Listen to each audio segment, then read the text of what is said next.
So hi guys, welcome to my mini blog. तर आज आमचा कॅम्पचा होता सेकंड डे. तर मी सकाळी 6 वाजता उठून सकाळी लवकर लवकर आवरली. त्यानंतर आली आमची कॉफी. घरी चहा सुद्धा पित नाही, पण कॅम्पवर आल्यापासनं कॉफी इतकी पीत आहे की त्याची काही हदच नाही. मग कॉफी पीत पीत गजानन महाराजांचे गाणे ऐकले. त्यानंतर विंडो मधला नजारा पाहिला. रात्री इतकं पाणी आलं पण आम्हाला काही खबरच नाही. आणि मग कॉफी पिऊन झाल्यावर लगेच नाश्ता वगैरे पण आला. नाश्त्यामध्ये होतं ब्रेड ऑमलेट आणि उपमा. मग आम्ही सगळेजण रेडी होऊन असं नाश्ता वगैरे करून घेतो. जेवणाला आम्हाला 2 वाजताच, म्हणून आम्ही सकाळीच भरपूर नाश्ता वगैरे करून घेतो. त्यानंतर उपमा पाहून मला खरंच आईच्या हातच्या उपम्याची आठवण आली.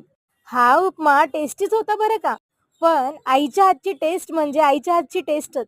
त्यानंतर असं झटपट रेडी झालो हॉस्पिटलला जायला, आणि खाली गाडीवाले काका आमची वाट पाहत